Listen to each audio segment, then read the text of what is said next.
CYC, Christian Youth Channel. Good evening and welcome to a CYC special feature, the Egyptian Revolution. I'm Suzy Michael, broadcasting to you live from Sydney, Australia in the CYC studios. Tonight we will be joined by two sets of panels that are going to discuss the dire situation in Egypt.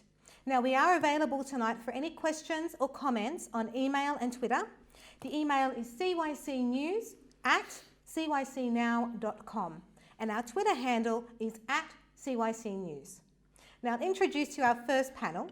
Our first panel is Mina Yasser. Mina is the convener of Amnesty International's Egyptian Action Group. Thank you for your time this evening, Mina. Thank you. And Daniel Noor. And Daniel is a journalist with a special interest in Middle Eastern politics. So thank you very much for your time this evening, gentlemen. Thank you for having Daniel, us. now I'll start with you. Can you give us a bit of a history about Egypt and how it came to be at this point that it's in at the moment? Okay. I suppose we're dealing with lots of circumstances here. I've heard it said in the media that the revolution, as we saw it in January of 2011, was a spontaneous event or the first of its kind, certainly the first of its kind in Egypt, which is actually not true at all. We know 1954, for example, we saw Nasser, I suppose some people might call that a military coup, which we're seeing again with his Free Officers movement. And then we have seen successively various protest movements in Egypt. So it's certainly not the first of its kind. So following Nasser, who was a replacement to a British monarchy, we saw Anwar Sadat and then Hosni Mubarak.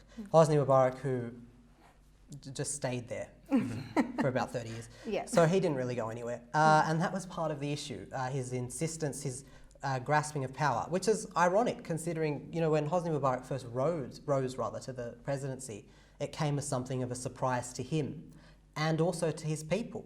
And he was called something to the effect of, Brother Mubarak. He wasn't seen so much as the same kind of pharaonic power that his predecessors were. And yet he held on for dear life and didn't leave and became something of the despot who they would have never imagined. He was actually quite beloved when he first rose to power.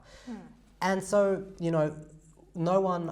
it is true that the revolution did come as something of a surprise.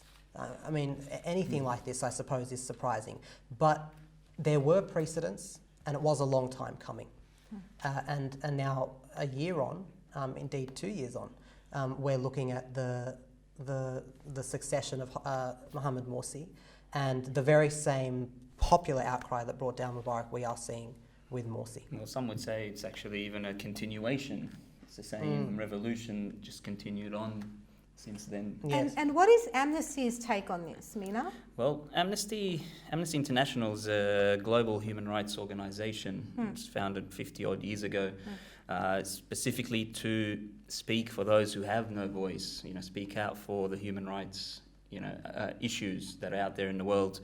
Our group is the Egyptian Action Group. We are within Amnesty, promoting the respect of human rights specifically in Egypt. So obviously, with any collapse of a regime or the failing of a state, you'll find there's going to be human rights abuses. There's going to be crimes that are committed, and they take on a role within society. And Amnesty's role is to highlight that, raise awareness about it, and expose it. Because then when you expose it, that's when you can actually get people to actually take action on it, go through the whole political means. Now I'm going to take you up on that. I'm going to go straight into something that happened recently, actually. The rape of a Dutch journalist that was raped by 5 men in Egypt during the protests. How can Amnesty assist there, if they can? Well, we have a name for it actually in Amnesty. It's sexual terrorization.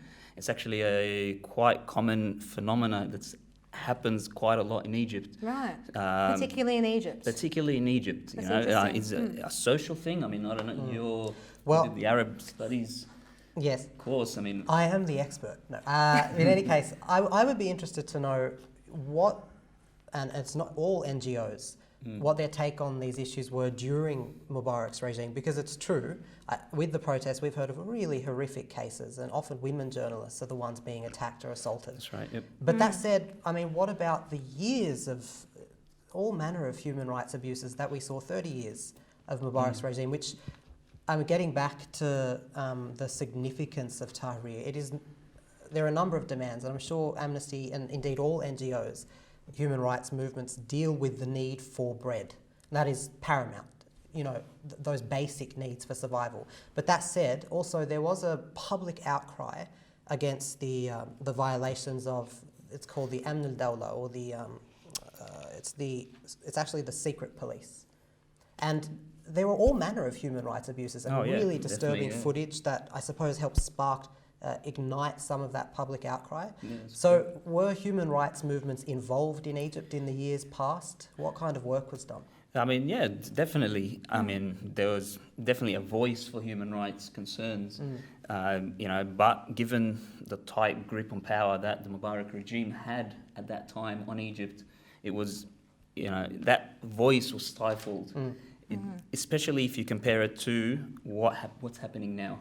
With that January 25 revolution, with the rise of the people, the work of NGOs, the work of human rights organisations really spiked since then. Having said that, what's also spiked is the efforts of the new government to try to stifle all that. Hence, we saw there was, I don't know if you're following the recent court verdicts against 43 NGO workers. Yes. Sentencing some of them, up to 10 years in jail for promoting, the issues of democracy and human rights. So if you're just joining us, we are actually broadcasting live from the CYC studios in Sydney, and I'm joined by Mina Yasser from Amnesty International's Egyptian Action Group, and Daniel Nord, who is a journalist with a special interest in Middle East. If you would like to submit any comments, or if you have any questions at all, we are on Twitter and we are on email, available live to reply to your requests and to have that interaction with you. So our email is cycnews@cycnow.com, and our Twitter handle is @cycnews. So I'm going to take you up on something there. So with everything that's happening internally inside of Egypt, Egypt can't really help itself, it sounds like. Yeah. Can anyone else surrounding Egypt, maybe not the surrounding countries, but some of the first world countries, how can they then assist victims in Egypt? Well, I think Egypt is a very unique country. It's in the way where it's placed in the world, and with the shortage of resources. It's not like the Gulf countries where they have oil that they can just dig up out of the ground. Yes. Yeah. They rely very heavily on things like tourism, foreign investment, all of these things which are coming in from the outside. Daniel. Yeah, what I would say to that is, I think it is true that there is an extent to which solidarity with Egyptians is very important. But I wonder, and I would be glad to hear actually any comments from viewers about this, the extent to which it's possible even to help in Egypt. So, when I was talking earlier about that breakdown of the succession of Egyptian government, there was a very, very tight control on the reins, for example, of the media. And there has always been a state filter in Egypt. So a censorship board that has overseen, the extent to which it's possible. Everything. Yeah. So, with that in mind, I really think that the change that's happening now is down to the Egyptian people themselves, especially young people. Really? Because it looks like Egypt is becoming more and more of a dictatorship by the looks of it. Yes, that's true. But I would hate to think that Egypt previously was anything other than a dictatorship. Because really? That's interesting. Yes, it's a different kind of oppression, perhaps in some ways, but even then, no, I disagree. We're talking about the secret police. What is now visible, the corruption that has now risen to public view, and as well as that, the violence was hidden. Now, it doesn't make it any less prevalent or damaging, but I don't think that Egypt has been particularly, correct me if I'm wrong, friendly to human rights in general. This isn't a new thing. Absolutely not. It's definitely not a new thing. This is a problem that Egypt struggled with, as far back as you can remember. Just with the main thing I believe that the January 25 revolution achieved, it might have changed the regime, but everyone talks about the deep state. Yeah. The same Ministry of Interior is still there, which is secret police. Yep. Same army is still Yep. there. All the functions of the old state is still in place. Though the Right. head is gone, the Although body the head is still is just there. replaced. Some people Yeah. say the head just grew a beard. And now it's time Yeah. to shave it off. Yeah. Yeah. So, but what the January 25 revolution achieved was it broke down this barrier of fear among the population, especially the youth. I think, since then they've been able to sort of find their voice. They're able to go out and protest. They've discovered protesting, it seems. Yes. And all of a sudden, if you watch the Egyptian news, anytime there's any sort of issue, let's go for a protest. That's Right. why Egypt is the capital of protests worldwide. Yeah, but see, it wasn't always the capital of protests worldwide. No, And I think we since- shouldn't take it for granted that Absolutely suddenly, not. that this was always the case. The very same channels, actually, which said, look at these crazy young people on the streets. They don't know what they're doing. They're running the country into ruin. Are now saying, oh, how we venerate the memory of our beloved martyrs, those who died for our country. So I really think it's very rich for those in power, and certainly for the Egyptian media, or at least dominant media, especially state TV, to ever say anything like, that this was going to happen inevitably, or that we were always behind the young protesters. So this was a long time coming, but it cost, and it was a very high cost. So I would be wondering then what you would have to say about that, the youth contribution to these protests, how important young people have been. And again, I'd actually like to hear any comments about the extent to which the youth, the young people of Egypt were important to Well, this. actually, funny you should say that. There is a tweet that's come up. It says, Morsi killed more protesters during his 1 year in office, more than anyone, and must stand trial to protect the future of Egypt. This has come straight from someone in Egypt. So your thoughts on that? It's interesting you should mention that the youth must then protest about it. Your thoughts on that? Well, I was just thinking about that the other day, actually. Not about how the number of people that have died in Morsi's first year. Another interesting stat: the number of people that have been prosecuted for the crime of insulting the president has been more under the first year of President Morsi than it has for the 30 years of President Mubarak. Right. So, to talk again about the freedom of expression, the freedom of religion, the freedom of anything in Egypt, it really has to be looked at in light of the current situation. Whatever happened with Mubarak, there is a new sort of dynamic that exists in Egypt where the youth are out there and demanding their freedom. Before, the old Egyptian expression, walk by the wall, walk silently by the wall and bow your head. Yes.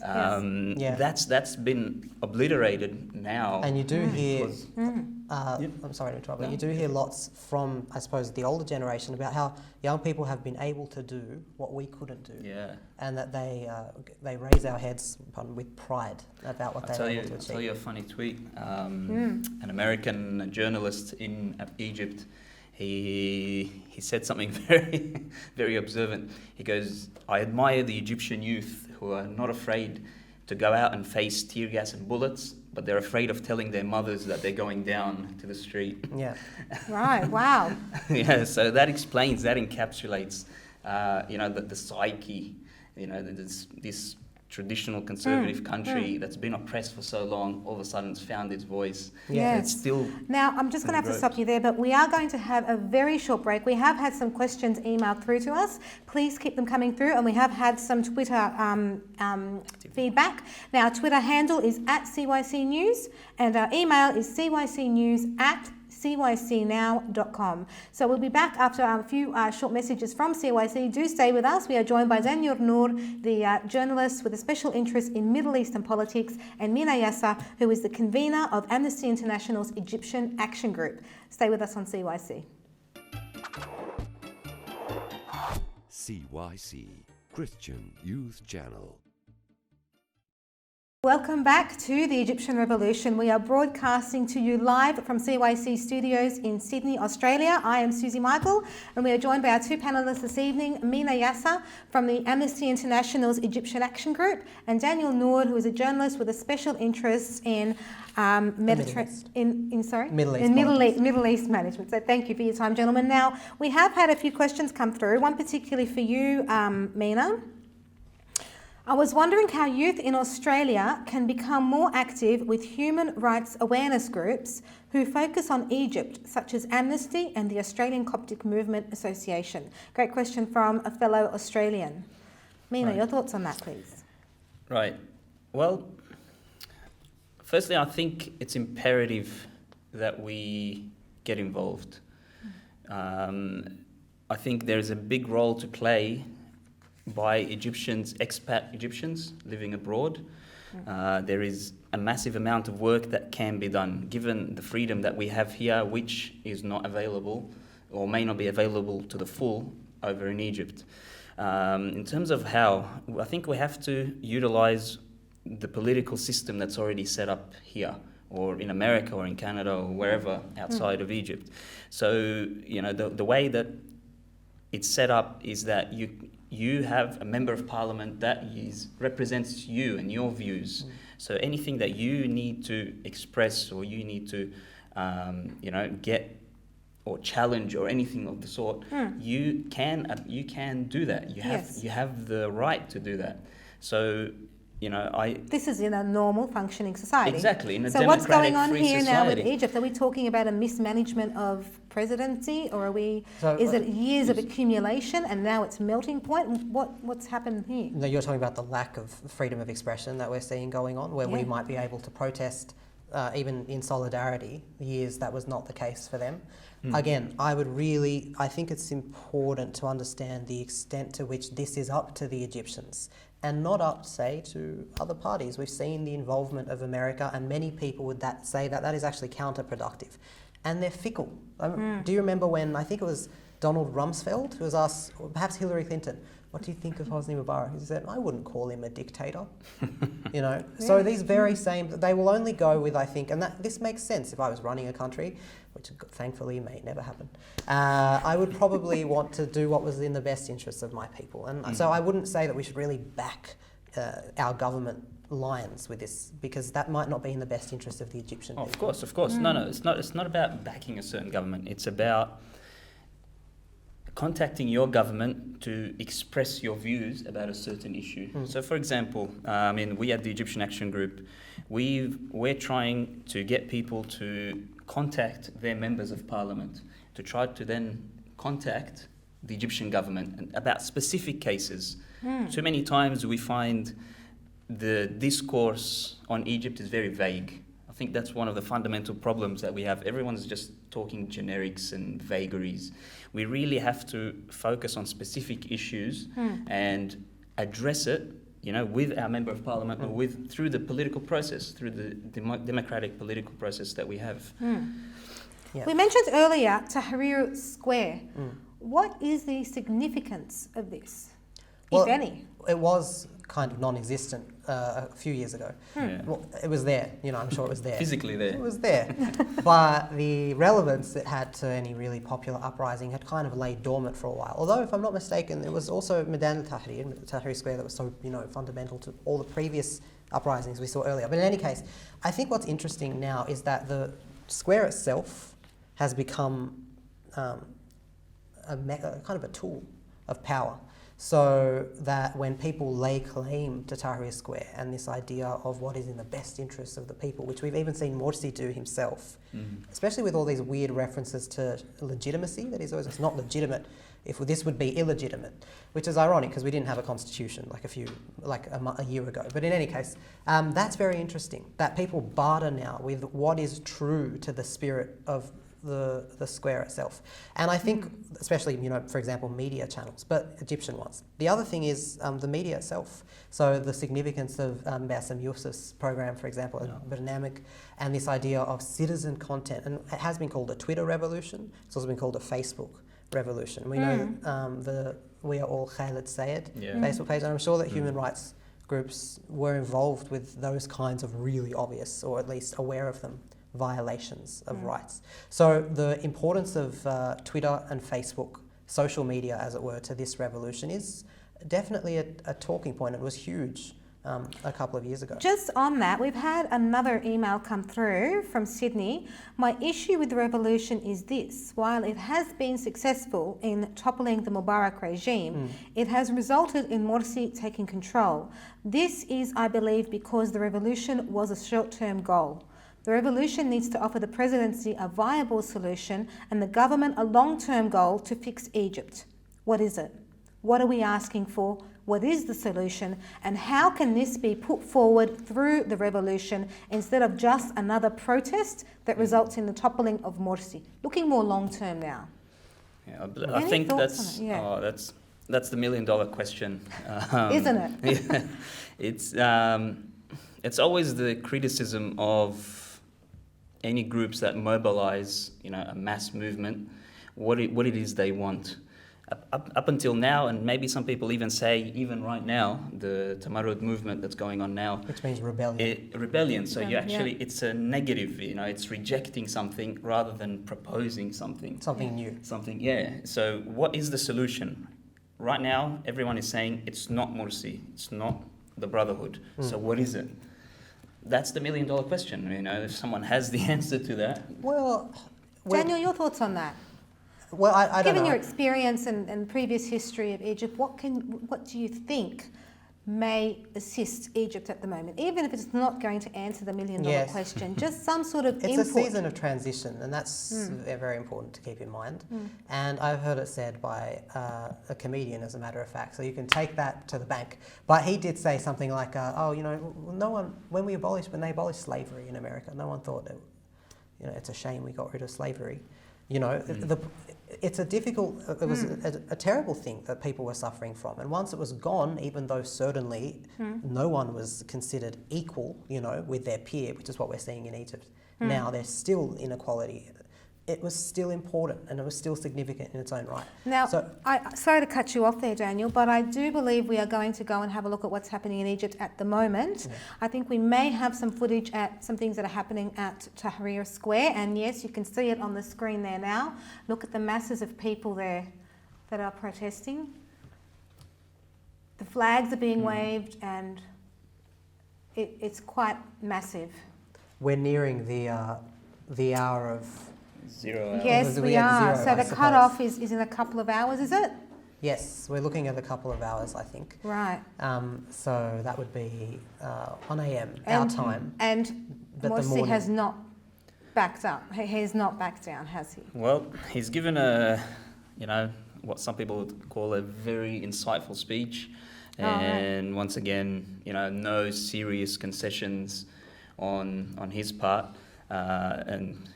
So now I guess the ball's in the military's court. Everyone's just eager to find out what will happen. And up until then, it's just the violence has been non-stop. I wonder how people feel about the ball being in the military's court, because I do not want the ball there. Yeah. We get the ball away. Let's talk about military.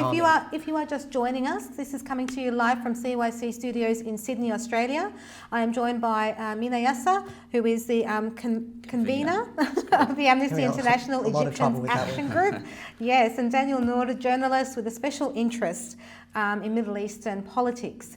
I'm Suzy Michael, reporting to you from CYC Studios in Australia, and you can send us your emails on cycnews@cycnow.com and through Twitter at @CYCnews. Now let's just talk about that for a minute. How can people outside of Egypt assist Egypt if they can? And if they can assist Egypt, do you think Egypt will be willing to respond to it, or are they at such a state now where they just want to be heard? Enough is enough. Yes, that's an interesting one. I'd like to think that we can help. Otherwise, I would feel even more guilty. I think a lot of Egyptians, especially in my generation, in the diaspora, it's kind of like a first world entitlement we have, and we take for granted. We definitely take for granted the basic rights that we're going towards here, which are not grand concessions. Like being able to vote, which many of us don't do, having had the right. here in the West. So, I would hope that in our protests, and we know we had one here in Sydney, and that was on the 30th, in solidarity with the Tamarod worldwide. There was one in DC. I'm sure they were all over the world in Europe. They were, yes, worldwide. But even global protests have not had an impact on Morsi. I wouldn't go as far as to say haven't had an impact. I think the nature of Egyptian politics, because of again Egypt's geopolitical place, it's very related, or I don't want to go so far as to say dependent, but it's very related to its neighbours and then to the larger international community. And it does feel pressure, doesn't it? Absolutely. It's that's back in the January 25 revolution, it was, if you follow the timeline, specifically at America's behest, when America turned its support, that's when you could see the weights falling on the former regime. So I wouldn't go so far as to say that Morsi hasn't responded. And the outcry against Bassem Youssef's imprisonment. Exactly. He's an Perfect Egyptian example. comedian who was known to criticise in a hilarious way, wearing hats and just all manner of He is hilarity. quite entertaining. He's a very funny man. When we thought, well, no, you can't put Jon Stewart, when he gave that show about, they're just words, you can't be so shaken by criticism So if because you're it doesn't saying bode now that well for your Morsi government. has not responded, America's actually protecting the president. Now, I've never seen a president in all of history be so belittled in the media and worldwide, apart from Hitler, and yet the America is protecting the president. But it's been known to do that. We saw that with Mubarak. He did have backing. Yes. I wouldn't call him a dictator. We heard that already. Yep. And also military support. Yeah. And that's the real the elephant in the room. So there is that. But we were talking about the military and the extent to which it would even be possible for the military, I suppose, to make a difference. Was that the case? And I think that is interesting. I think it's an interesting talking point to see whether they do have any whether they will allow a concession, whether they'll allow the people to speak for themselves. I'd be interested to hear, again, what our viewers would have to say about that. Well, we have had one feedback just to say it's about time that we have some Australian content, really enjoying the broadcasting. So I think we're hitting on some nerves of a few viewers. They do enjoy the issues we've been bringing up. If you have any issues at all, or any questions or any feedback, please do email us at cycnews@cycnow.com, and our Twitter handle is @cycnews. Yes, Mina, you're about to say something. I just wanted to comment on the American involvement. Yes. I think there's a point that's often missed, is that America will do, like any country, as you were saying before, any country will do what's in its own best interest. So I don't think there's too much to read into America is backing, the Morsi regime. They're backing them until they can find a better alternative. I agree. And as soon as they find something, they think that Morsi can give them, stability in the region. Yeah. If they find that an alternative will do that, they'll jump on that horse. So, the American card, while it's very, it's very prominent and significant, I think, what's more significant is what's happening inside Egypt with the youth, the relationship between the youth, the revolutionaries, and the actual brotherhood and the military itself in Egypt. All right, let's talk about that. Let's talk about the brotherhood then. So, given Morsi's presidency and perhaps a mismanagement of it, how does his resignation or non-resignation affect all Egyptians of all religions? Daniel? I don't think that this is Islam versus alternative situation by any means. And I think that the solidarity we've seen from many Egyptians, Muslims, Christians. Absolutely. At the rally. At the rally. Even at the rally itself, it's very evident, very Absolutely. clear. The Tamarod, you mean? Yes. This is not about that. This is about No. the effectiveness of a leader. We were talking about his mismanagement. That's very obvious. Never before has there been this ridiculousness with the closing of a dam being built on the Nile. Thousands of years it's been fine, the constant shutdown of electricity, the lack of water, the sanitation problems, and the loss of work, and these are management problems. You know, that's what I think. Well, here's the interesting question. Say, for example, Khairat al-Shatir actually was the president representing the Brotherhood instead of Morsi. Let's say, for argument's sake, that he managed the whole economy, the country. He was a lot more competent than Morsi. Yeah. Would we have these protests or these uprising right now? That's the question.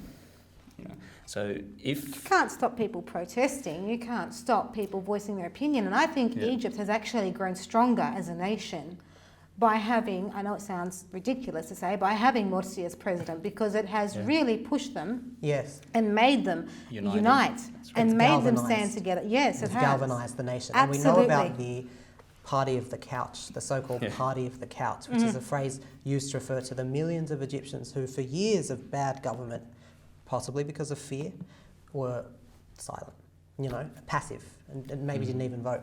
That's not the case anymore, I don't think. We're seeing a real vocalization of the masses. They're turning out. And I agree, I think that is really noteworthy and very significant and important for the future.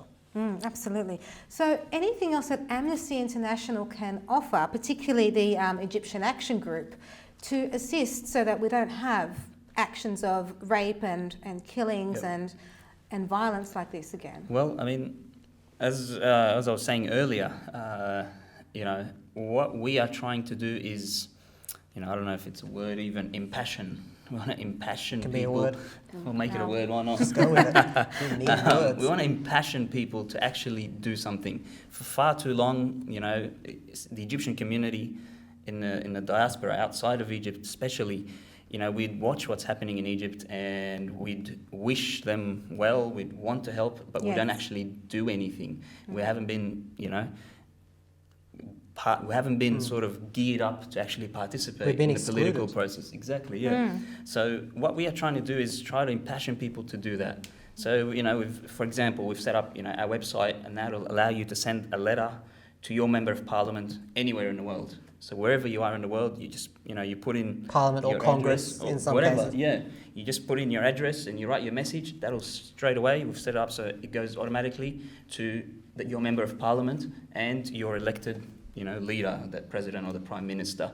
If you say you get, 1 or 2 letters, they'll probably be chucked away in the bin, really. If you get 10,000 letters coming into 1 or 2 MPs, members of parliament, that's automatically, that's 10,000 votes. Something's got to be done. He has to do something. So what we are trying to do is get people to actually write letters.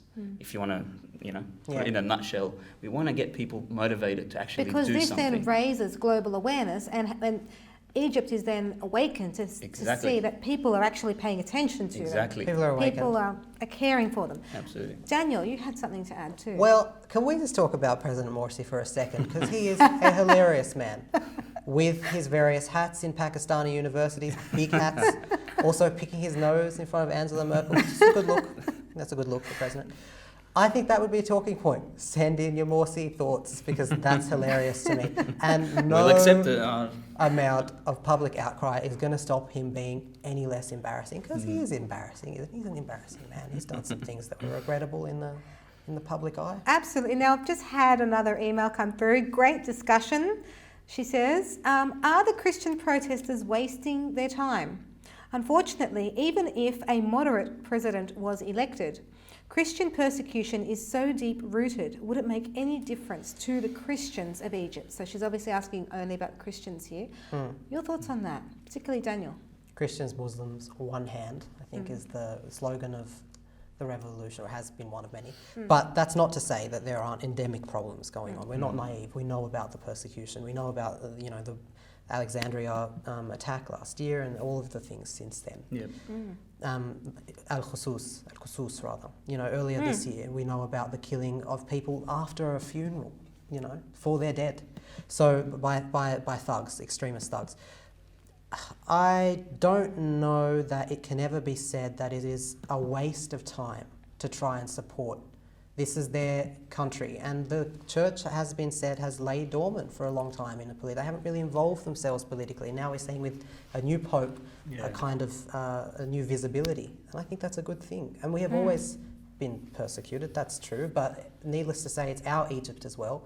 So no, I would not say that it's a waste of time. On the contrary, I think now more than ever, it's our time. You know, we have a stake. Yeah.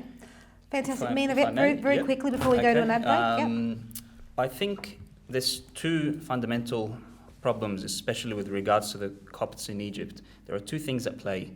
There is a social problem and there's a legal problem. The social problem is, incitement by extremists, fundamentalists who have a different vision for Egypt. And so they have a vision that they, push a social agenda, There's also a legal problem. So these are legal obstacles that are set up in the framework of the Egyptian law. For example, the Hamayuni Decree, which separates, how to deal with construction of churches and how to deal with construction of mosques. Yeah. That's a legal problem. It's not a social problem. Yeah. So that can be dealt with.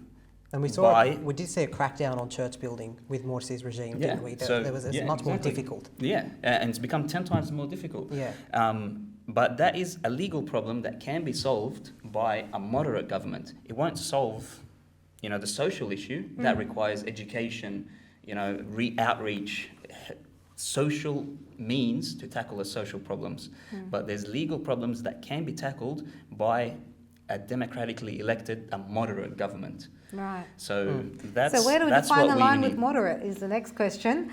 We will come to that in a minute. You like asking hard questions. It's not with this guy. It's not with this You guy. are joining the CYC studios in Sydney, Australia live. I'm Suzy Michael, joined by a panel of wonderful guest speakers, Daniel Noor and Mina Yassa.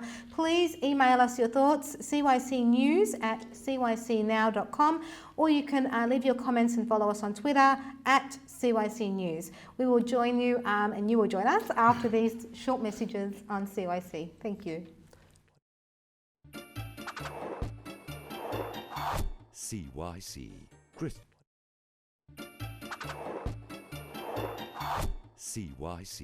Christian Youth Channel. Welcome back to a special CYC feature, The Revolution of Egypt. I'm Suzy Michael, coming to you live from the CYC studios in Sydney, Australia. I am joined by Mina Yassa and Daniel Noor. Thank you, gentlemen, for your time. We're coming towards the end of our first panel of discussions here. Before we left for our ad break, we were talking about what is a moderate government. Everyone has their own preconceived notions and ideas about moderates and extremes. What would you define as a collective whole? What is a moderate government? It's certainly not this. I think we can agree on that. What's this? Oh, well, which is a religious government. And, right. And that's Although why some would say, compared to the Salafis, which have their own party as well, these guys are moderates. They're moderate.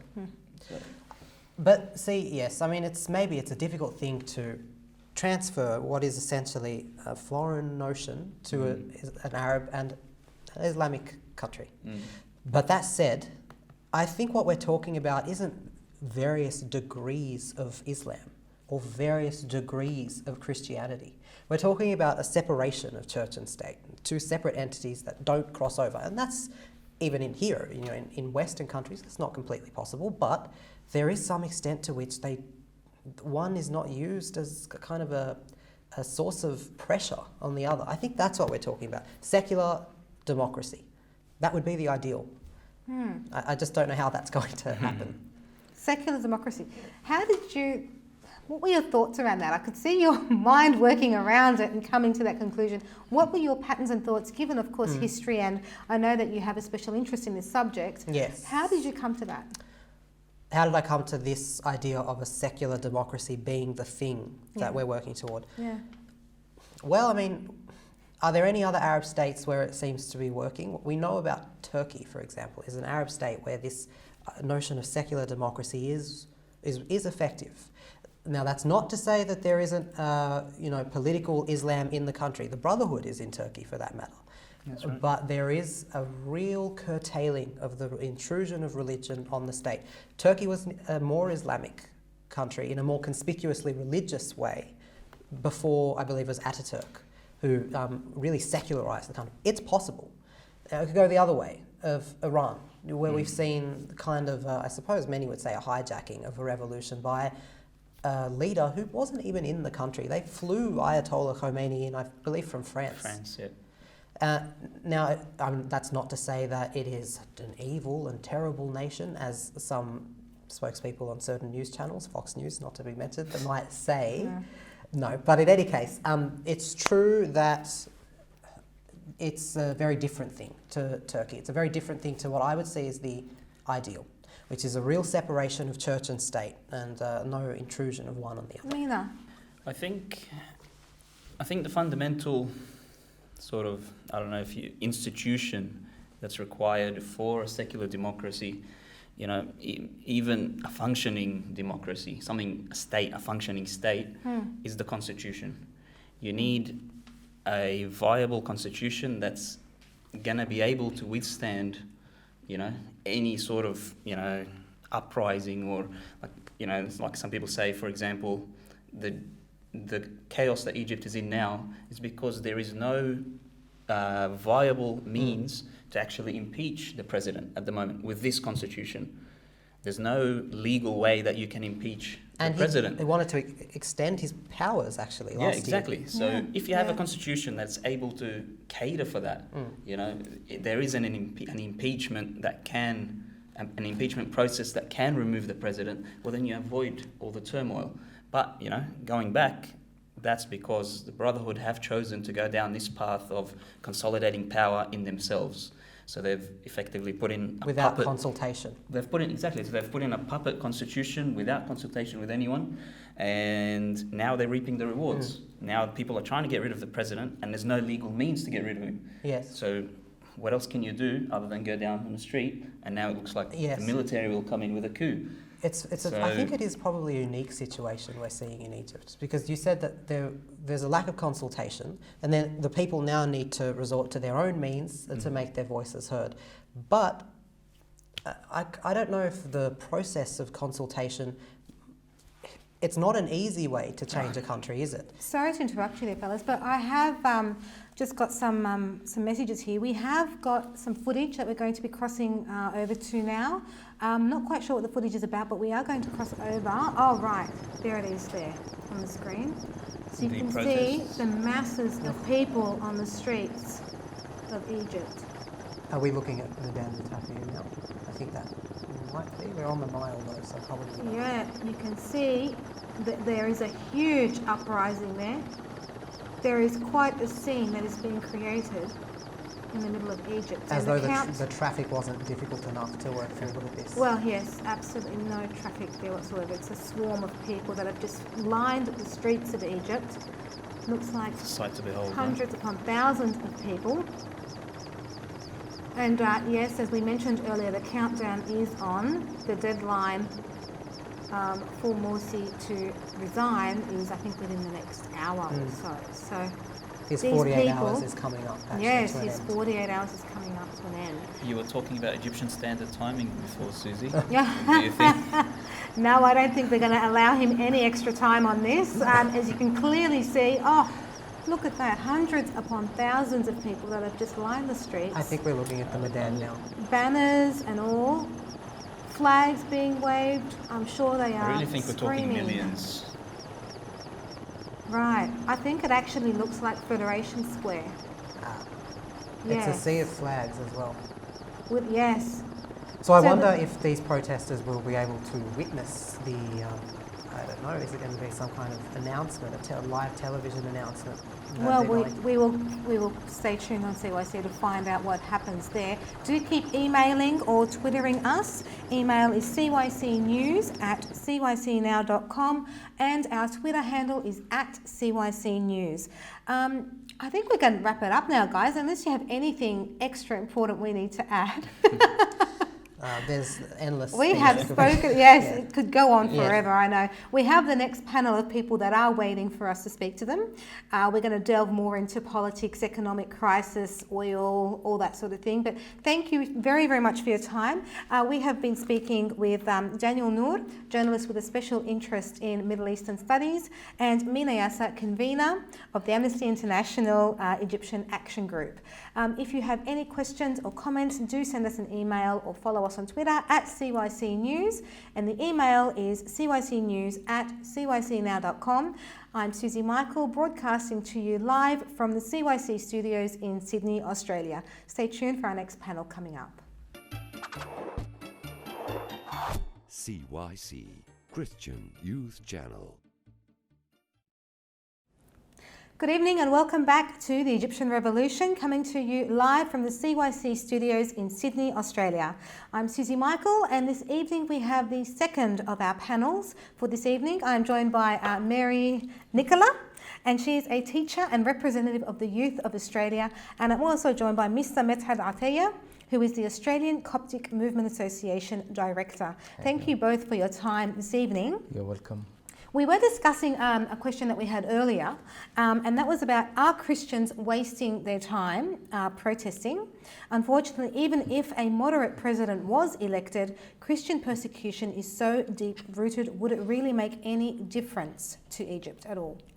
I think, to be honest, I don't think all these revolution and rebellion has been such a doom and gloom story for Egypt, only because if you go on all the social media networks, you see all those photos of priests and sheikhs and Muslims and Christians united hand in hand for once in the history of Egypt, and they're saying they're sick and tired of, religious discrimination, and they're sick and tired of, having to discriminate against someone based on what it says on their ID card if they're Christian or Muslim. So, no, I don't think anyone is wasting their time, Muslim or Christian, because this isn't a religious democracy. This is a democracy for all Egyptians, and I think that's very evident on what's happening in the streets. Medhad, first of all, tell us about the Australian Coptic Movement Association. Yeah, the Australian Coptic Movement Association, it's a group of youth live in Sydney, and we established back in 2009 as a non-for-profit organization to help the persecuted Copts in Australia and in Egypt too. So the movement itself started back in 2001 and maybe before 1999 when the attacks happened against Kosh. We have Peter Tadros and a few other activists. They got together and start this movement.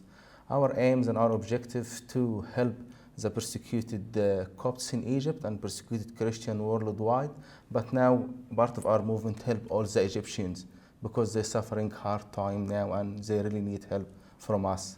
Absolutely. We spoke earlier also, just during the ad break, about Arab Spring becoming an Arab winter, is it? Yeah. Can you tell us a bit about that? You look back to the old time when Mubarak was in power, people saying there is no democracy. Yeah, it was no democracy. It was a lot of issues and people looking for freedom and, kind of justice and a lot of social aspect of life. This is when the revolution started in Syria and Libya and all the other countries, and started also in Egypt back in 2011. This was, they call it Arab Spring. But once they managed to get rid of Hosni Mubarak, the Arab Spring itself was actually helping part of the community, the Brotherhood community, and the rest of the Egyptians, they get nothing out of it. But it's turned out to be a dark winter in Copts and the moderate Muslims, especially in Egypt and in Syria and other countries in Middle East. Yeah, no, very interesting concept. I like the slogan. Now, if you would like to email us your thoughts or follow us on Twitter, our Twitter handle is @CYC News, and our email is cycnews@cycnow.com. Just a quick question to throw on the table. Is democracy just an election victory? No, I don't think once you get that title of president, regardless of the numbers that got you in there or not, means that you can do whatever you want. You're elected by the people for the people. And if the people say, well, we want a true democracy and we want, they want bread and butter. They want, they want to survive. They don't want anything more than basic human rights to survive with dignity. They want to go to a job and get a fair wage. They want their children to go to school and not have their girls kidnapped. They don't want, to pay, inflated prices for bread and wait endless lines for fuel and have electricity cut all the time. So when you fail on that, your bread and butter issues, when you fail on those basic issues, then you lose your right to presidency. That's it. You can't just say, oh, the numbers got me into parliament. Well, you've got 24 million Egyptians in Tahrir or in Cairo today saying, no, we don't want you as president anymore because you failed on our, simple basic rights to survive with dignity. So I don't think it's just that's it. Now, I know that, sorry to cut you off there, Ahmed, but I know there's an image that, Mary, you actually have on your Facebook at the moment. And there it is on the screen. And it is the image of the crescent moon and the cross. And as you were talking about it earlier, that Christians and Muslims have come together in unity. And it is not, a democracy is not just an election victory. It is about listening to the people. And clearly the people have spoken there. They have united, and they have spoken clearly loud and clear against Morsi. That's right. Just one basic thing that I think any 21st century democratic country should not have is an ID card that presents their religious status. Absolutely. And you were also talking before about the poor getting poorer, the power shortages, and your bread and butter and things like that. So that's right. Absolutely. Now, Midhat, sorry, you were going to say something. Yeah, we're just telling here, what she's saying, what she's talking about, it's really good, but we'll go back to the basics way of living. Average 45% of Egyptian living in less than $2 a day. Wow. Imagine $2 a day to feed yourself and taking care of your family with every 3 or 4 kids. This is unsocial justice. And back to the points, people elected President Morsi. There is about 20 million Egyptians went to give in their votes in the elections. More than 60 million, they were not happy about the election itself because of both parties. If President Morsi had 10 million Egyptians voted for him, and we know very, very well it's most of the work he's done, it's about fraud, bribing people, giving them oil, sugars and tea and food to vote for him. Yes. I would like him to do the math. He's got 10 million, there is 33 to 40 millions in the streets. It doesn't balance, doesn't it? That's right. And also, Morsi said he will have a Coptic deputy advisor and a female vice president in parliament. Now, how's that happened?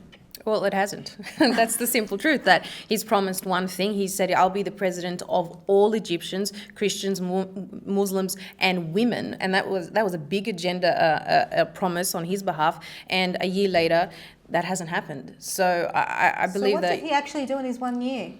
He actually employed one of the brothers who terrorist, mayor for Luxor. And instead of doing something decent, one of his closest friend as a terrorist mayor of Luxor. You look to Luxor, every foreigners live outside of Egypt talks about Luxor and Aswan, how beautiful it is. Yeah. How people gonna come and just go visit these places if you have a terrorist mayor controlling this place. So he's replaced them with a terrorist. He's from Jamaat Islamiyah, which is a terrorist group.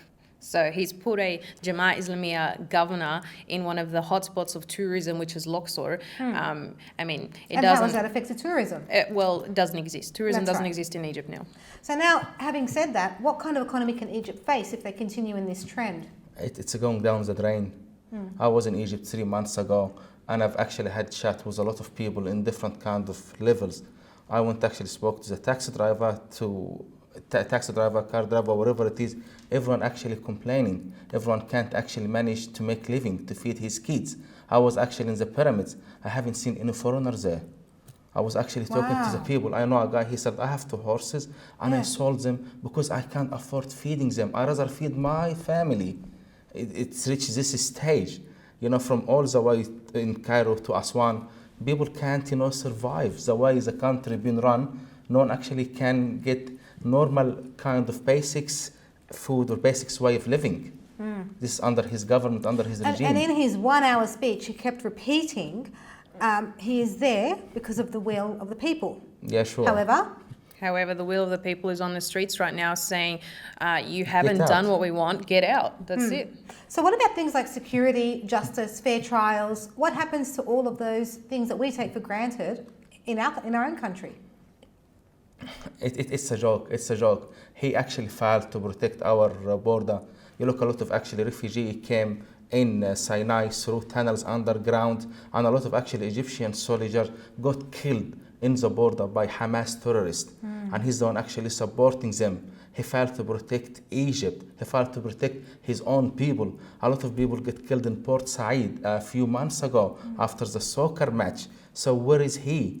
Where is the kind of normal human rights or normal citizen protections? He failed to do this. Now, he just cares about himself. On the topic of human protection, you're actually with Amnesty International as well, working very closely with Mina Yasser, who we spoke to in our first panel. Tell us how Amnesty is working towards helping people like this. The beauty of Amnesty is that it's an NGO that stands for human rights, regardless of your religious beliefs, your race, your gender. It doesn't matter. And I think the beauty of linking with them is that because they're already internationally recognized, we don't have to reinvent the wheel. And so the idea is we've shown them all these cases that are happening in Egypt, Christian and Muslim cases for that matter, and they've taken notice and they said, oh wow, something's going on. We'll go, yeah, something's going on and we need your help. Awareness is the number one thing we need to do in a free country like Australia. We are so lucky to live in a country like Australia where we can speak our minds, not having to worry about who's going to take us in jail for blasphemy or for speaking wrong against the president or anything like that. And so we need to take advantage of that. And so Egyptian Action Group is a platform to speak on those who don't have a voice, you know, and we have a website, we have a Facebook page, and we've set up our page so that it's so easy. All you have to do is go read the case, you know, click on a few links, and then a letter gets sent either to the Prime Minister of Australia or even the governor in Egypt if you want. So the website is there for, you know, young and old. What is the website? It's EgyptianAction.com. Yeah, it's just .com. And you can even like us on our Facebook page, and we'll keep you updated. And it's brilliant because it's for young and old, English, Arabic speaking, you know, and even if you don't want to type up a whole letter, there's a sample there for you. It's done so easily. It's just we need to bombard our politicians with this agenda because they don't even think Coptic people or Christian people or even just, you know, people that are aware of human rights issues in Australia exist. Yeah, and they need to know we're here. And these are things that we take for granted every single day living in a free country like Australia. Yeah. So that was EgyptianAction.com. Go online and support them, please. If you would like to send us any questions or comments, our email is cycnews@cycnow.com, or you can follow us on Twitter. And that is @CYC News. Just had a quick comment come through. Hi, I would like to congratulate Methad and his team at the ACM for the awareness they have given for the Copts who are suffering in Egypt, as well as Egypt's drive for freedom. Well done to CYC for finally having local content raising an important issue for the youth to understand. So that's wonderful feedback there. Now let's talk about the economy. We did touch a little bit on putting Jama'ah Islamiyah right at the forefront of tourism for Egypt. That then affects the infrastructure of Egypt. It then affects forefront investment. Let's have a chat about that. A little bit more about Egypt's economy. Let's go to you, Methad. I'm just going to go back. When I was in Egypt, I was actually got the train from Luxor to Cairo, and I sat next a group from Norway, I think, and I spoke to one of them, and they really would love to go see the pyramids, but they couldn't. They have actually a guard in the train with them to take them from Luxor to Cairo, to fly from Cairo back home.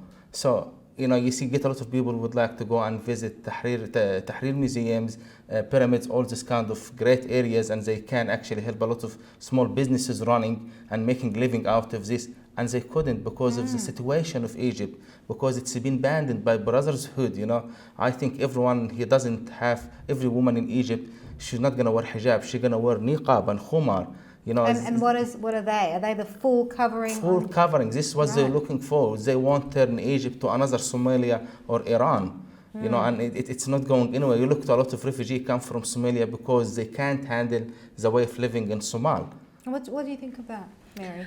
I think Egypt is in a unique position because it's seen the prosperity of when it was running secular per se under Mubarak, and then now it's seen the absolute opposite of the spectrum when, you know, it's under a more of an, you know, a Islamic agenda per se. The Muslim Brotherhood, when Mubarak was in power, they were imprisoned. They were a criminal group. Yeah. Yes. So we have to remind ourselves that these people have come out of jail, you know, during the revolution by other criminals, and they escaped. Yeah, they escaped, and now they're pushing this, very extremist Islamic agenda that secular and moderate Muslims and Christians just want to live normally, and they don't want to accept that. If you just have a look at the trends of those countries that are pushing for such an extremist Islamic government, they're going back in history. They're living in the post-Stone Age, okay? Yes. And Egypt especially, its GDP, almost 10% of it is reliant on tourism. If you're not going to allow women and just people in general to come in and just wear moderate clothing, if you're going to expect them to cover up in our Egyptian summers, people are not going to come. Just going back on that point where you said Egypt is going backwards, there was a time when Egypt, Alexandria, Cairo, these areas were actually driving the fashion market towards Paris and towards Italy, and they were the leading in fashion industry. And now it's like they have been suppressed. It's like their rights have been suppressed, and they are forced into this and molded into what certain people want Egypt to become. And now it's gotten to a point where it's completely suppressed, and people have them under the thumb. Now let's just talk about Morsi, where he said he is for the people. Is he really for the people? And if not, can you show how he is not sure of himself or he is sure of himself? He's actually for his friends and his closest, relatives, and puts them in different positions.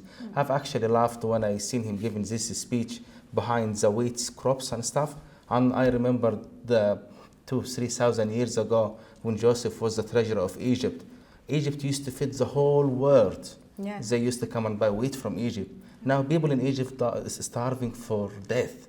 You can't actually afford the loaf of bread like this size, and it's about like 25 piastres. How people can afford it? If a person was like 5 kids, how he's gonna feed his family? Right. But you look to him, look to Morsi and his friends. They milking the country. When they break in the Brotherhood buildings, they found a lot of money, they found a lot of weapons, they found a lot of kind of maps and strategies to take over the whole country. So it's not for the people, it's for himself and his people. And just on that, in 1 year where Morsi has been in power, we've seen frequent electricity cuts, we've seen death on trains, we've seen accidents, massive lines lining up outside. So we've only seen the poorer getting poorer. What has happened to the rich as such in Egypt? They're taking their money out of the country. They're leaving. Yeah, there's no security. Just have a look at, is it Naguib Sawiris?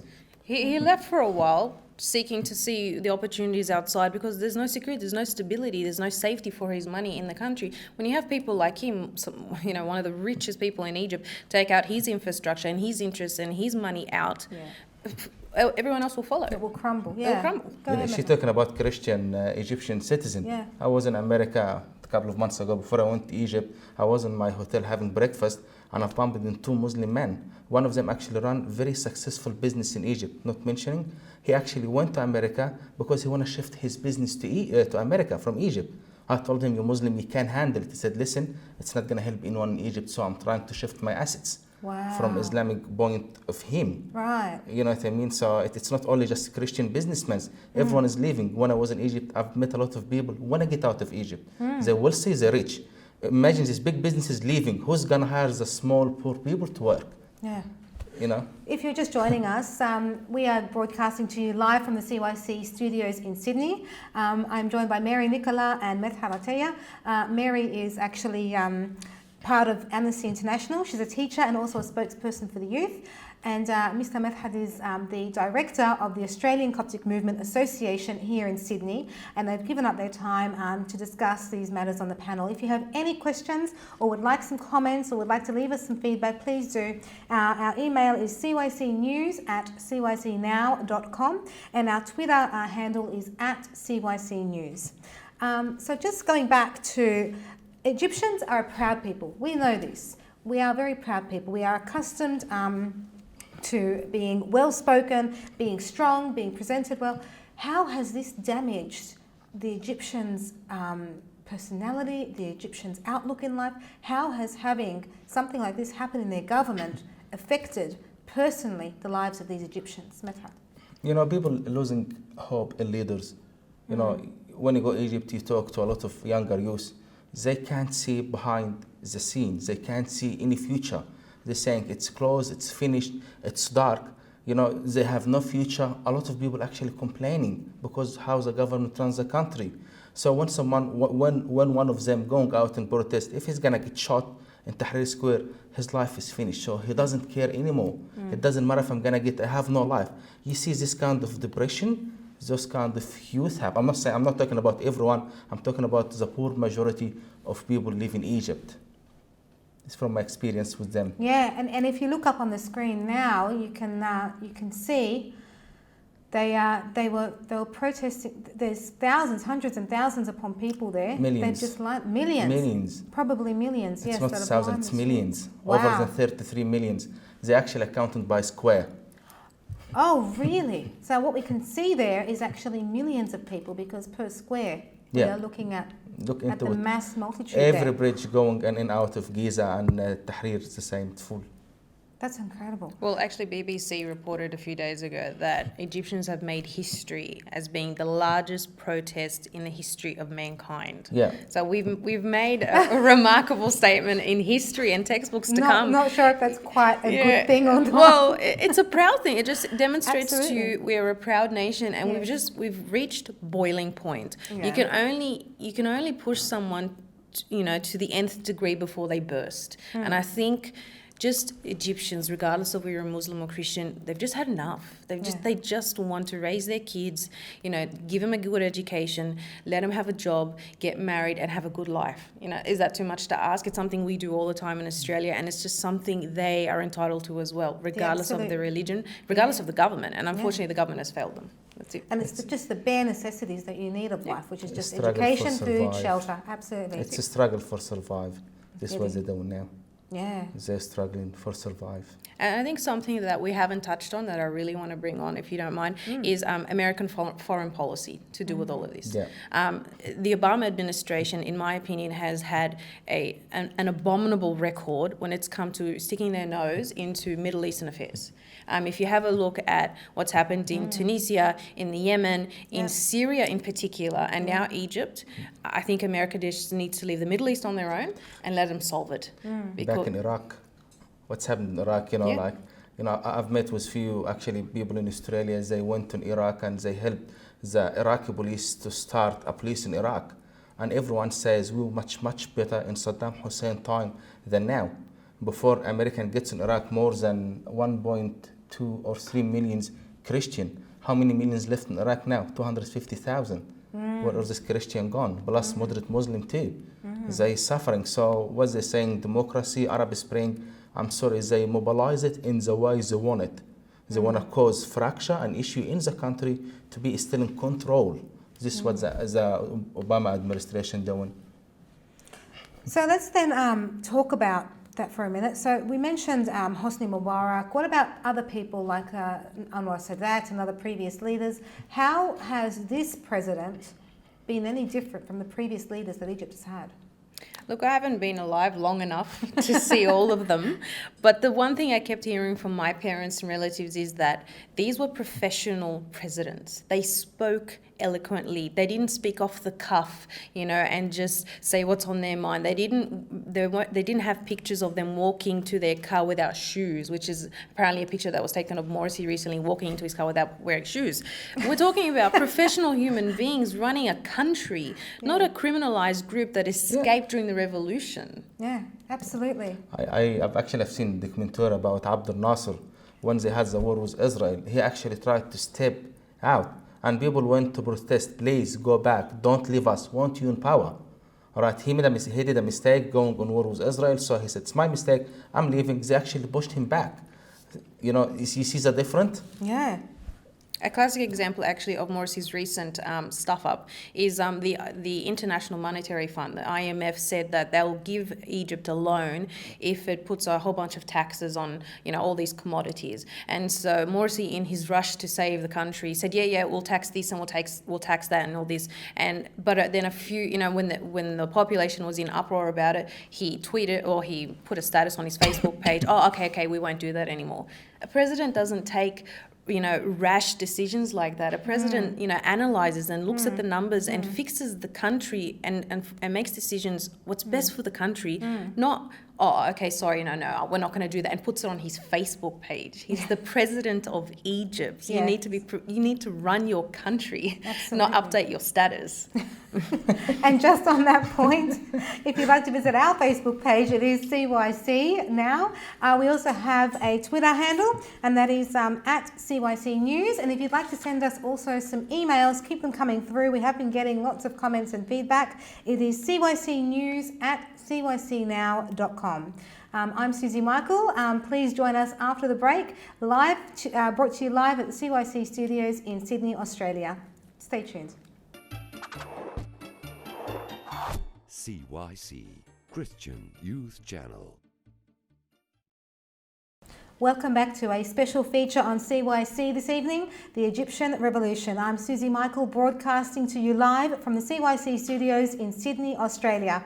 And I'm joined by my second panel of guests, Mary Nicola, who is a teacher and a representative of the Youth of Australia and also a member of Amnesty International Egyptian Action Group. Try saying that fast 3 times. And Mr. Medhat Atiyah, who is the director of the Australian Coptic Movement Association. Thank you so much for your time. We have had a question come through over the break. Do you think Morsi will step down, especially getting closer to the countdown? Your thoughts on that? Mary? Honestly, I don't think he will. I think this is going to be a struggle, and it's going to be a long fight. I don't mean it in terms of a physical, violent fight. I just think, I think the army is going to have to take over. Wow, yeah, I hope he will step down. We all hope. It's better for his sake, and it's going to save a lot of blood, because a lot of blood will be shed. Because you know about the Islamic Brotherhood mentality and objectives. It's a very, very stubborn. You know, we have actually a very good chapter in this book about, you know, the agenda of the Islamic Brotherhood. This book is established by ACM, published by ACM. It's in Amazon. You can get it if you want, and explains how they take over and how they spread like spiders, you know, and controlling everything. It's very, very hard to get it out without damage. So it's going to be big damage. I hope not, but he's not going to step down. Interesting. Well, the countdown is on. There is only 10 minutes left. Stay tuned with CYC. While we do that, we're going to be lucky to have Mary and Medhat with us when that happens. Let's talk about, let's put it in a word, if you will, 2 words, constitutional mess. Mary? When you look at the histories of the world and how they got to their constitution, it was written over a very long time amongst all members of the society of that country to represent the views and the way of life of that country. If you have a look at how our constitution of Egypt was made, it was made in a very rushed manner, in shambles. A lot of ministers at the time resigned or refused to be part of this because of the way this is all coming. I believe Morsi even invited the Pope at the time and a few other Christian delegates to come on board, even from the opposition. And they said, we're not going to be part of a shamble constitution. This is a constitution that you're just trying to rush through so we can have elections. And you're not representing the true identities and needs of your population. So we're not going to be part of something that's just going to be fudged and not going to work. So it's a mess. It's an absolute mess. Yeah, the constitution he actually tried to push through in the last few months. It's actually to protecting him, to make him clear dictator. He will putting himself in this constitution above any law existed. You know, go back to the constitution being done after the first revolution by Abdel Nasser was actually a decent revolution, and we kept actually on until Mubarak left. So he's changing everything to serve him and serve the Brotherhood group for the sake of him and the sake of the Brotherhood group, regardless any benefit for the rest of the Egyptian citizens. Let's talk about that, because Morsi has come out with a campaign, if you will, saying legitimacy is a red line, talking about Morsi's legitimacy. What are your thoughts on that? Mary? If you want to talk legitimate, then you wouldn't be giving people at election line, vases, and yeah, sugars. of oil or bags of flour and say, "Oh, vote Morsi." You wouldn't be going around threatening people and saying, "If you don't vote Morsi, we're going to come to your house and burn it down." You wouldn't go in and find people that have passed away from years and years ago having their names on the ballot paper ticking for Morsi. So if you want to talk legitimacy, then you need to actually be legitimate when it comes to the democratic process of voting. So, in my opinion, he actually is not legitimately there by the people. It's a complete shamble of a voting system when he got there. He announced his victory before they finished the count of the ballots. Can you imagine? He announced his victory before they finished the count of the ballots. You know, and back to legitimacy kind of, you know, there's 20 million people voted, 60 didn't vote. So how are you gonna call yourself Egyptian, choose me? And I've heard, and I've actually from witness, they've seen, they went actually to vote and the schools are closed or they find their name being ticked. A lot of schools actually in Shobra, where is the election being held, it's actually been closed. A lot of actually areas in Shobra, they take the paper ballot and they burn it. It didn't actually reach, you know, the electric roll to count votes. Don't want Morsi, want someone else. So legitimacy kind of doesn't exist actually because he wasn't chosen by people. He was pushed by Tantawi. And by Tantawi did him a big favor to let him in. But in fact, Egyptian did not vote for Mr. Morsi. Could you say Egypt is heading towards a dictatorship? Yeah. It's a dictatorship. It is a What is doing dictatorship? 33 million don't want him and he wants himself to be in power. Even the army is the most powerful organization in Egypt. Tell him to step down, he doesn't want to. If you actually compare Egypt's electoral system to ours, and just with what's happened in Australian politics over the last few weeks, people didn't want Julia Gillard, and look what's happened there. Well, actually, I'll correct myself. It's not the people. The caucus didn't want Julia Gillard, and so they've put in Kevin Rudd. And it only took a few, 73 or 54, so a handful of people got rid of our prime minister. You've got 24 million or close to 30 million Egyptians, and I stress that number, saying we don't want you. If he's talking legitimacy, how can you legitimately then stand up to the people and say, but you elected me? It only took 10 million signatures apparently to put you there. Well, we've got 20 on top of that to say, well, we don't want you anymore. Personally, if I felt like I wasn't wanted somewhere, I wouldn't want to stick around for any longer. Absolutely. It's you, not him, different. Yeah. Different story. Well, we are getting closer to the countdown. Please keep coming through with all your comments and questions. Our email is cycnews@cycnow.com and our Twitter handle is @cycnews. We have been seeing images of millions of people in Egypt gathering around Federation Square. There are the images on your screen now. You can see the entire streets of Egypt have been lined by millions and millions of people. As you were talking before, Mary, that millions of people do not want him. So why doesn't he step down? Where is his legitimacy? He keeps talking and defending his legitimacy. And where is he? And where is he? He's been sending ministers from his government to speak for him up until just yesterday, where he got in front of a camera and spoke. If you're brave enough, get in front of the people in a public square and legitimately defend why you should stay there. And again, if you can guarantee your safety for another election, call early elections, end all this mess and call for early elections and let the people vote and see what they want. It's a simple solution, I think. It is. You look to Morsi now in the 20th century and the way he runs the government. I was actually reading not long ago about Muhammad Ali. Muhammad Ali in the back days, it was a Coptic Christian guy, his name Sidon Bishai. He went actually to Dimyat to get some stuff.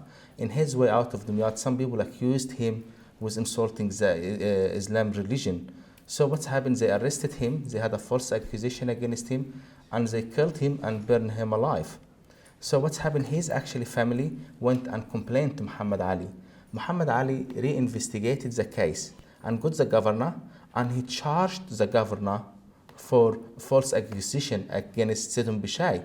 So you go back like say 2,000 years, in the 1800th century, about 200 years ago, in the old days, this is Muhammad Ali, what we did. He was justice and he helped their own citizens. He's not only Muhammad Ali, the governor of the Muslims and only Muslims and Christians. Also in the meantime, when someone want to convert from another religion, Muhammad Ali was actually asking them to go to the religion leaders to talk to them. If one want to convert to Islam, he has to go to Sheikh, ask him, is it okay or not, or what's wrong. The same with Christianity. But this is being banned. In the meantime, he was actually also like given a lot of prize for people converting to Islam. I'm not sure if people been to Egypt, there is a streets in Tahrir, and in Sa'af it's called Solomon Street. It's actually this street been known to the French general Solomon. This guy, after Muhammad Ali gets in and they tried to move the French out of Egypt, he stayed. This general converted to Islam, and Muhammad Ali employed him in his government and named this street in his name. It's Solomon Street. Right. Then it's amazing, I'm not talking about one side, I'm talking about both sides. Just a quick update with what's happening in Egypt. The army are actually in a conference with the religious leaders as we speak, and then afterwards they will release a statement. So please do stay tuned. We are going to hear any second now what the outcome of this meeting will be. In the meantime, I've had quite a few emails asking, Methad, can you please explain more on the book? You didn't explain the title and where they can buy it from. Yeah. This book actually it's been written by a few politicians, few religious leaders, few activists. Yep. You have Bishop Angelus wrote in this book. You have Bishop Thomas Amba Daniel Monastery Bishop who wrote in it. Philip Braddock was the former immigration minister in Howard government back 15 years ago. This book talks about a lot of issues related to the Copts from different angles and the persecutions and how they survived all this century. It's a very, very, very valid book. You can get actually this book from Amazon or any bookshop in any Coptic church in Sydney and Melbourne and Queensland. It's going to be distributed. So internationally, they can get it through Amazon. Get and from if Amazon. In Australia, they can get it from the local churches at Sydney, Melbourne, and Queensland. Yeah, I received actually the books from America yesterday, so we're going to distribute them.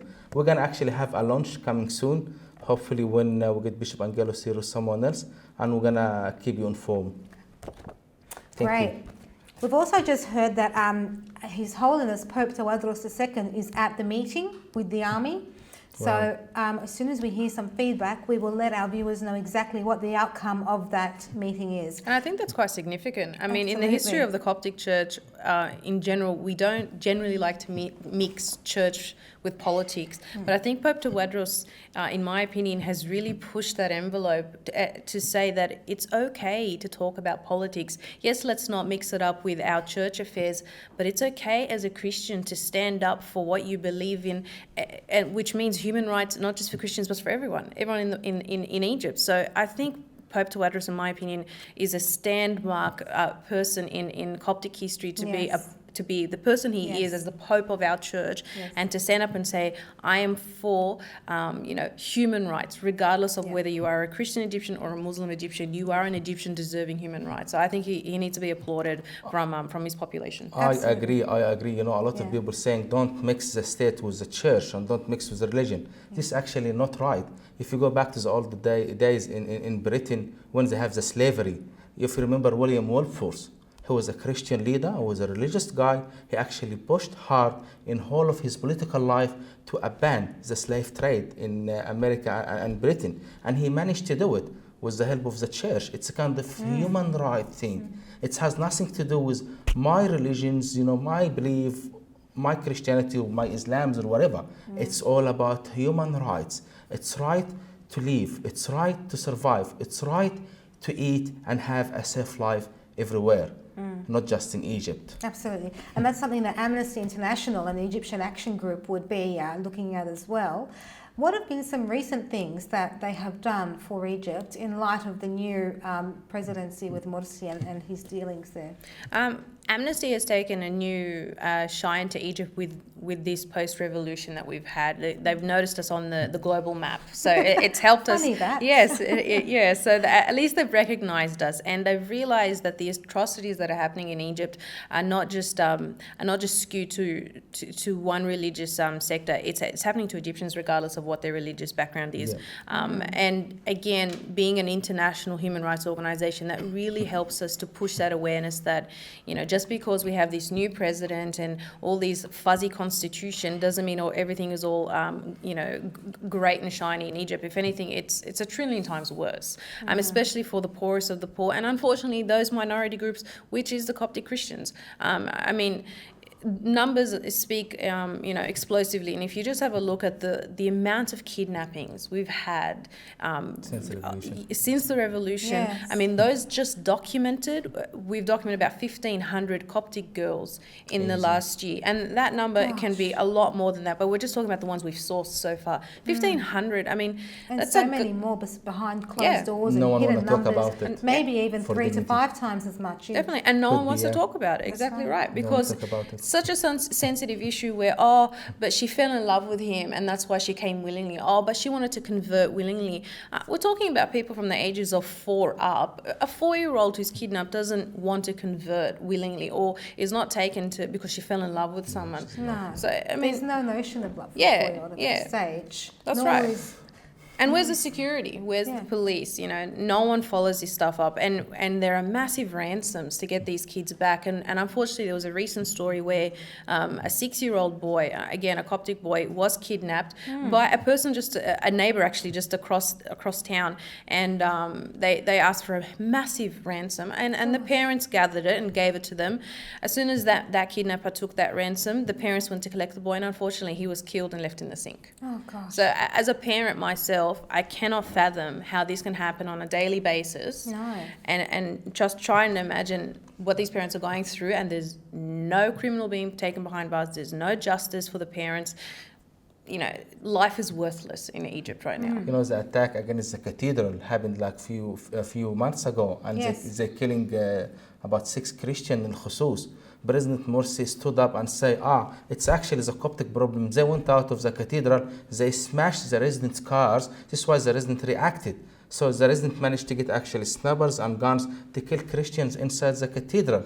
When Christian went back, Copts went back to the cathedral, they found a lot of bomb and explosives thrown by the government inside the cathedral. And you just see his statements. So what he wants, what he's talking about.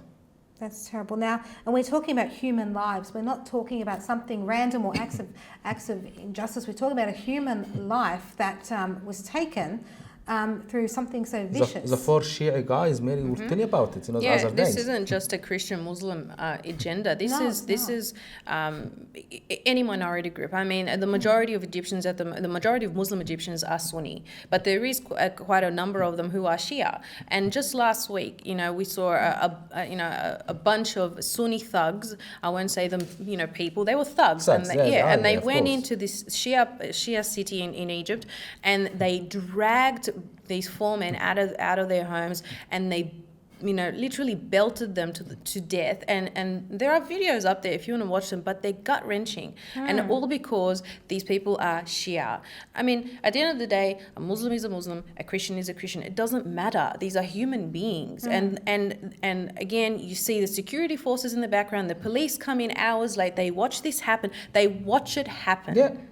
Like the videos show you police in the background watching these Sunnis killing these Shia in the name of what? And What crimes they have done. yeah, and no one gets arrested. And again, this is the idea of impunity. Impunity is rife in Egypt. There is no justice at all. At the end of the day, the rule of law in Egypt is who's most powerful. That's why people have guns. People are all over the streets with guns, because if you've got a gun or a knife or a machete or anything, you're powerful. So it's anarchy. That's not democracy. That's not a government. That's anarchy. Absolutely. It is. I was actually, when I was in Egypt, I was walking the street and small fight started by 2 tuk-tuk drivers, the tuk-tuk small kind of motorcycles. And a little guy, he's like 14 years old, he lifted up the chair and got actually machete, not machete, it's machine gun. and start actually firing in air and everyone running around. So you look to, is this actually under the supervision of the Brotherhood government? Police were there doing nothing for it. So what we're expecting from this government? What kind of protection and what kind of fairness is it given to average citizen in the country? And speaking about weapons, a few months ago, a few of us from Amnesty and Egyptian Action Group, we went to a show on Q&A, and the US Ambassador of Australia was there. And I was lucky enough to ask the US Ambassador, and I said to him, I don't understand America's foreign policy when it comes to weapons. Why would you be sending the Muslim Brotherhood on your own taxpayers' expense all of these weapons when you know that the people who are getting their hands on this stuff are using it against the people of Egypt? And the US Ambassador just looked at me stunned and he said, oh, but it's a contractual agreement. Oh, God. So who cares? So who cares? Exactly right. I mean, it's the same thing. The Obama administration has just signed off the same deal to give the Syrian rebels weapons. I mean, that just baffles me. Why would anyone in their right mind empower, in my opinion, terrorists to commit more atrocities when it's blatant that they're not fighting for a better Syria? They're killing their people, Muslim and Christian for that matter. It doesn't matter. What's happening in Syria is 1 trillion times worse what's happening in Egypt. But if we don't fix Egypt now, we're going to be the next Syria. Now, just very quickly on that, we've got a couple of comments that have come through on email. Thank you for your comments. Do keep them coming through. The email address is cycnews@cycnow.com and our Twitter handle is @cycnews. 2 comments. Pope Tawadros is a gun for being at this meeting. Egyptians in Egypt live in a country governed by politics. The cops should therefore have a voice in a political arena. Well said. They have to. Not long to go. Morsi, get off your courtesy. Morsi, file. Just leave, please. You failed in all kind of way and aspects. You really failed. You can't even run a fruit shop, mate, honestly. So yes, well done to His Holiness Pope Tawadros for being at this meeting. Do keep your comments and questions coming through. We will be here a little bit longer just to see how the deadline goes. I believe it's pretty much up. The crowd are not backing down, as you can see them there on your screen. Wow. The millions are not backing down. They are not going to stop until he is off his throne. They are going to disempower him. Now, I want to talk a little bit more about impunity. You did touch on it a bit. Explain a little bit more about that. There's in my opinion, a funny thing that President Morsi has decided to put into instill justice, and it's called reconciliation sessions. Yes. So let's pretend, a criminal has gone in and he's accused someone of burning his shirt in the laundry that he was ironing, and so this thug decides to get all his mates and he goes to the laundry and he says, you know what, you burnt my shirt, I'm not happy, I'm going to smash your shop down. And he smashes the shop down and he hurts the owner. Well, then the owner goes to the police station and he files a report and he says, this man has come in, he's invaded my property, he's ruined my business, and he's personally caused injury to me. The police say, well, let's have a reconciliation session. They sit down the criminal, they sit down the guy whose shop has been burnt, and they say, all right, criminal, what would you like from this guy? I want him to leave the city. The criminal says. The criminal says that. And so the police officer says to the guy who owns that business, look, we can't guarantee your protection, so it's up to you. So, of course, 99% of the time, this poor fellow takes up his family, packs up his life, and moves off to another He's being city. bullied. Pretty much. Yeah. And so at the end of the day, there has no justice has been served. If anything, the criminal gets let off scot-free and they get away with it time and time and time again.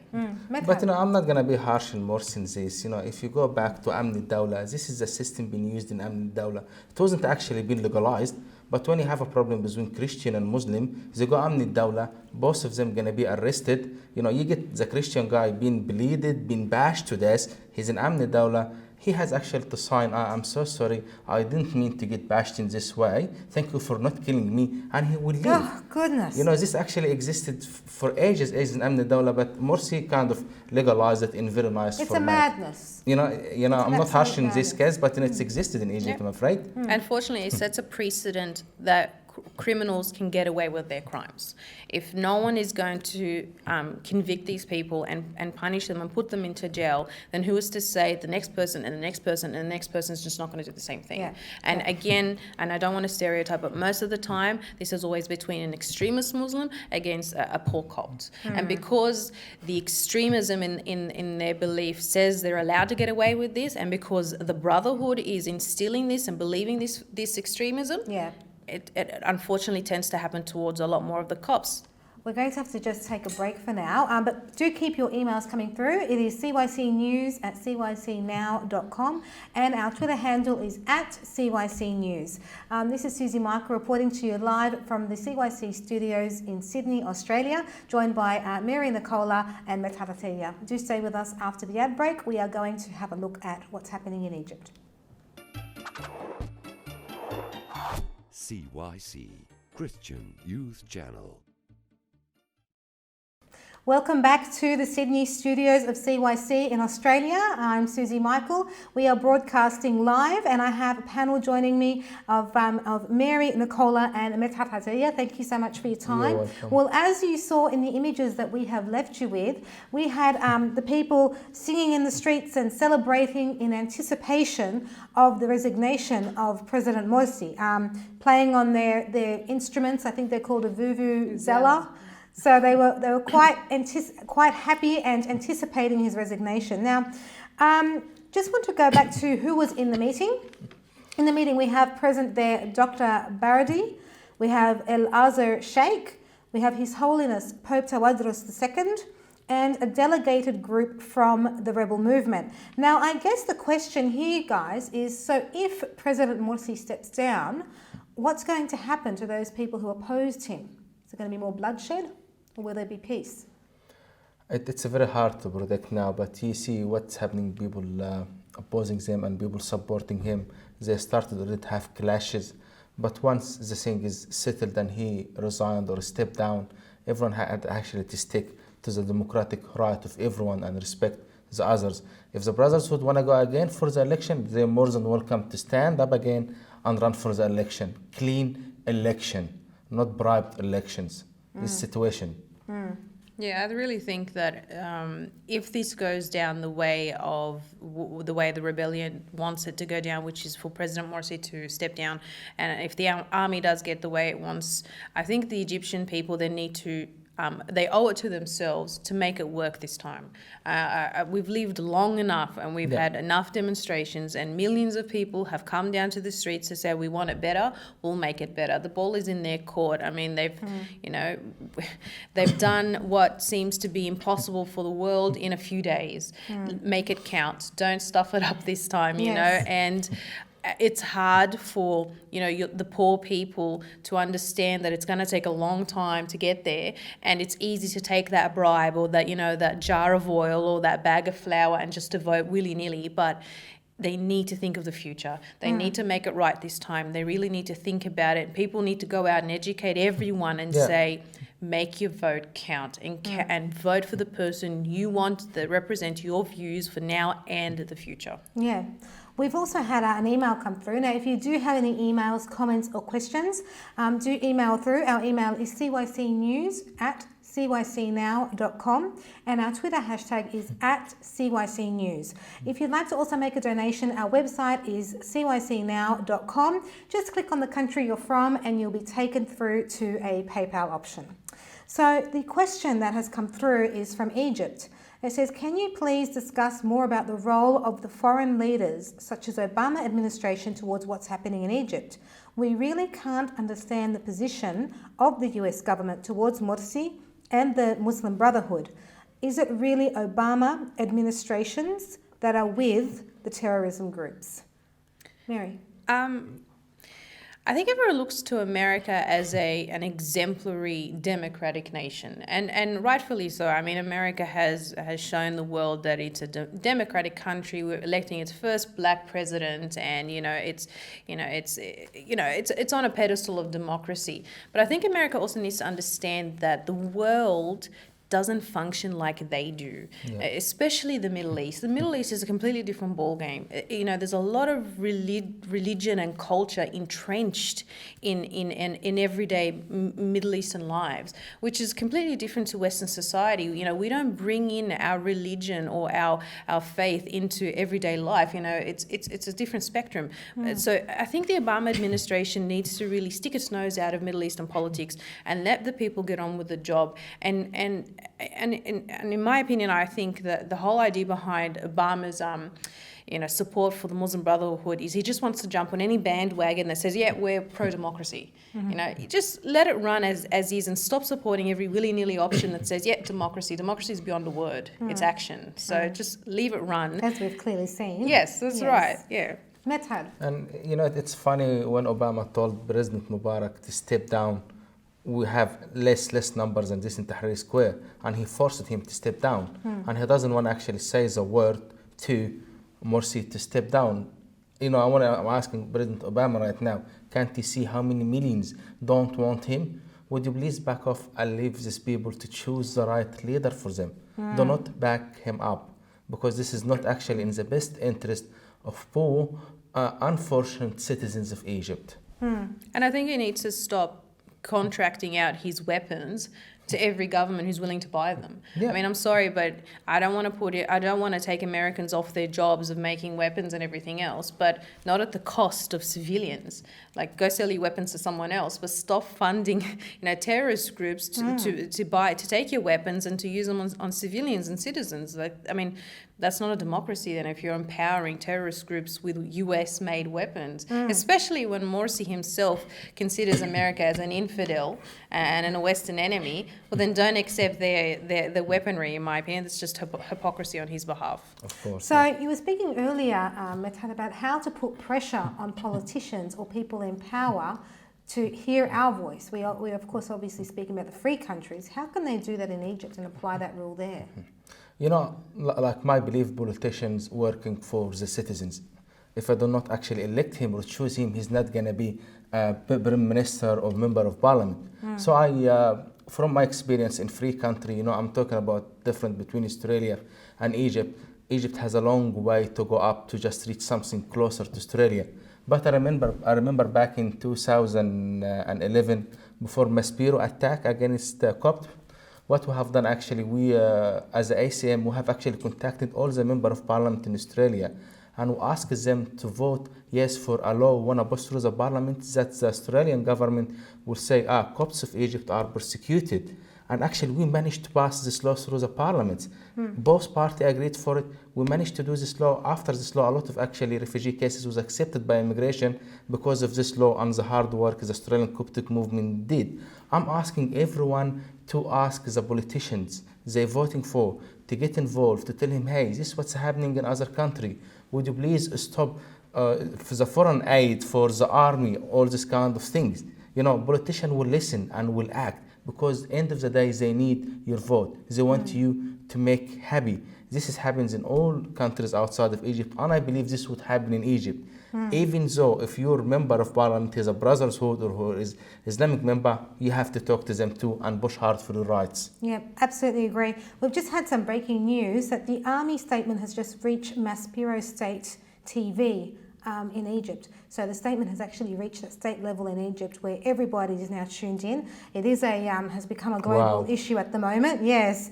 While we're waiting for that statement to come through, I want to talk about the youth abroad. This is particularly your area, Mary, and how they can get involved in issues like this. First of all, I'm so lucky to be a teacher because it just puts me right at the forefront of how to fix all this, and that's education. We have to educate our youth into political life. It's one of those taboo words. Well, no, don't get in politics. Politics is such a sin. It's a dog eat dog world, and you got to be a liar to be a politician. So, well, how about we change that? Why don't we be clean politicians, or why don't we, try and not lie and actually have a true agenda? And if you don't even want to get involved in political life, at least understand the political system. understand the voting system in Australia, understand how you can put it in influence on the agenda of Australia. Because at the end of the day, if you're an Australian citizen, you have the power to say, I want this and I want that, and I'm going to vote for you if you pick up my agenda. The Coptic population in Australia is not little. We are a sizable nation, or a sizable population, to say this is what we want and we're only going to vote for you. Yeah, we're about 80,000 Copts in Australia.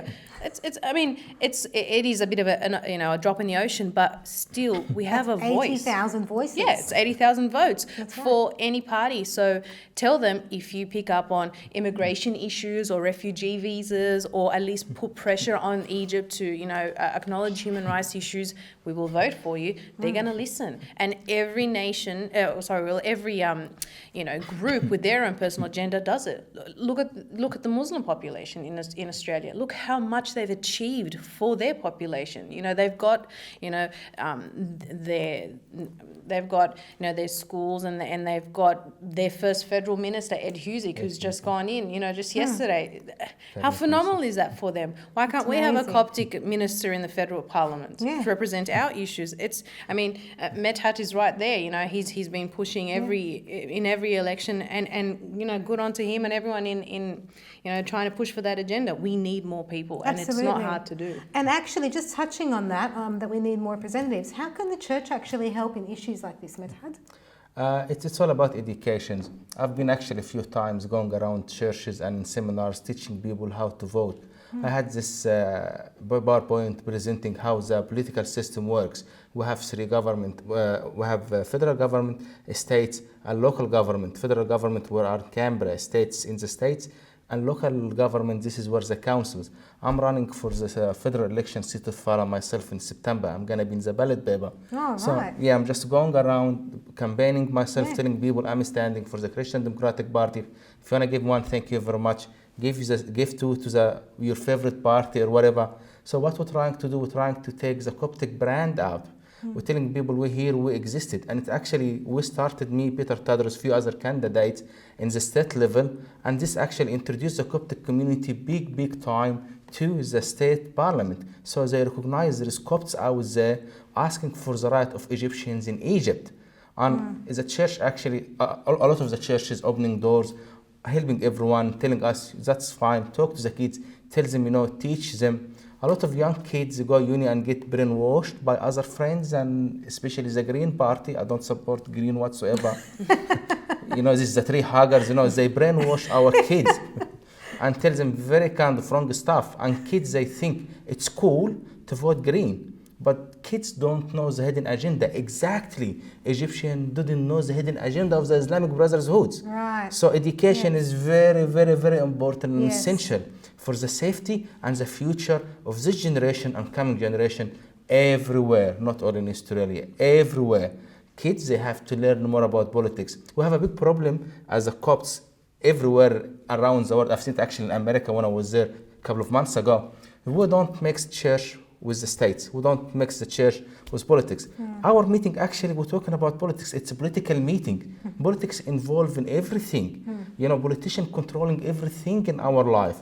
The price of food, price of petrol, price of everything. They actually making the decisions, making the law to control our life. So we have to have a say in democratic country.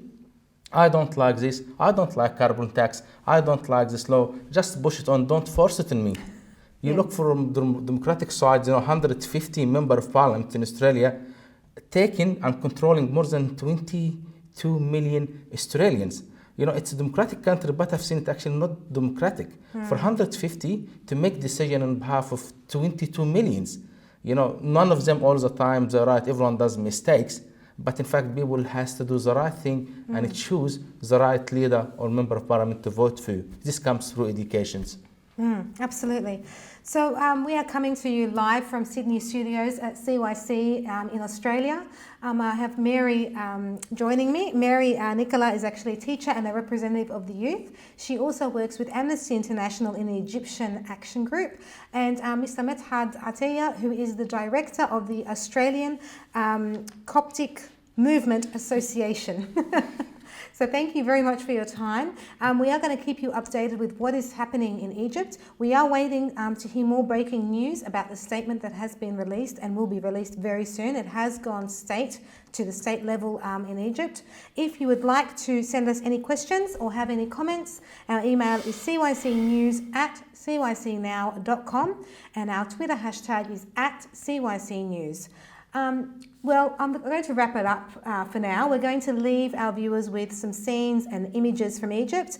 Do continue to watch over the next few hours as the next, particularly the next half an hour to an hour are critical. We will cross over live to Egypt now. And this is broadcasting live from the CYC studios in Sydney, Australia. This is Suzy Michael and her team of wonderful panellists wishing you a wonderful evening and a wonderful day wherever you are in the world. Thank you so much for tuning in. Thanks for having us. Thank you. CYC Christian Youth Channel.